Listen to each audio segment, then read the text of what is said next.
Assalamualaikum warahmatullahi wabarakatuh. Welcome back to my YouTube channel. Sebelum nonton video ini, jangan lupa like, subscribe, share, and comment.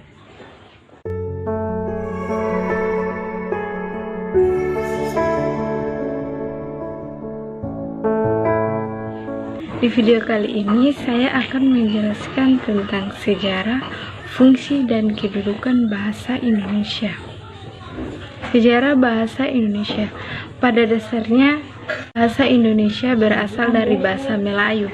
Pada zaman Kerajaan Sriwijaya, bahasa Melayu digunakan sebagai bahasa penghubung antar suku dan antar pedagang dari luar Nusantara maupun dari dalam Nusantara. Bahasa Melayu menyebar ke Nusantara bersamaan dengan menyebarnya agama Islam ke Nusantara. Karena bahasa Melayu dapat diterima oleh masyarakat Nusantara sebagai penghubung antar suku, antar kerajaan di Nusantara. Perkembangan bahasa Melayu, bahasa Indonesia pada saat kemerdekaan. Pada tanggal 28 Oktober 1928, para pemuda di berbagai Nusantara berkumpul dan berikrar, kami putra dan putri Indonesia mengaku bertumpah darah yang satu, tanah air Indonesia. Kami putra dan putri Indonesia mengaku berbangsa yang satu, bangsa Indonesia. Kami putra dan putri Indonesia mengaku menjunjung tinggi bahasa persatuan bahasa Indonesia.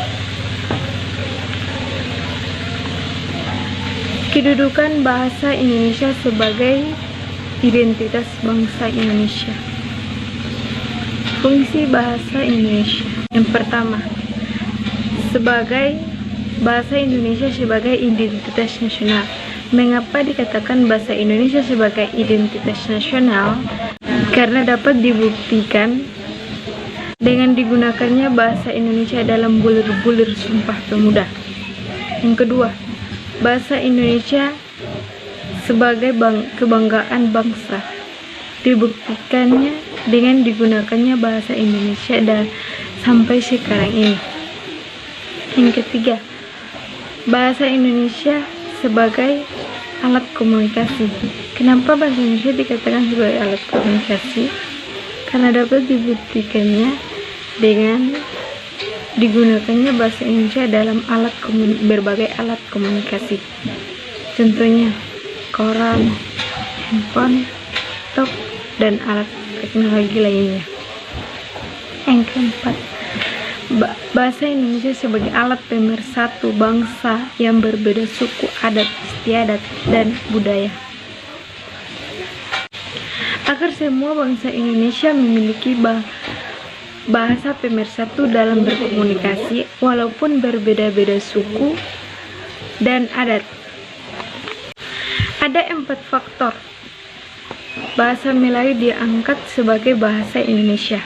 Yang pertama, bahasa Melayu merupakan lingkungan Fransa di Indonesia, bahasa perhubungan dan bahasa perdagangan. Yang kedua, bahasa Indonesia sebagai sistem bahasa Melayu yang sederhana, mudah dan dipelajari karena dalam bahasa Melayu tidak dikenal tingkatan bahasa seperti bahasa kasar maupun bahasa halus. Yang ketiga, suku Jawa, suku Sunda, dan suku-suku lainnya dengan sukarela menerima bahasa Melayu menjadi bahasa Indonesia sebagai bahasa nasional. Yang keempat, bahasa Melayu mempunyai kesanggupan untuk dipakai sebagai bahasa kebudayaan dalam arti yang luas. Jadi, dapat disimpulkan bahwa kedudukan bahasa Indonesia sangatlah penting, sangatlah tinggi dalam negara kita. Jadi apabila kita salah menggunakannya, salah memahaminya, salah untuk cara membicarakannya,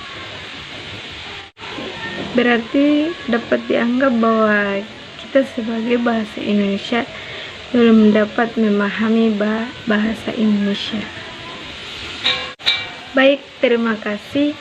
Itu saja penjelasan saya. Semoga bermanfaat bagi kita semua. Assalamualaikum warahmatullahi wabarakatuh.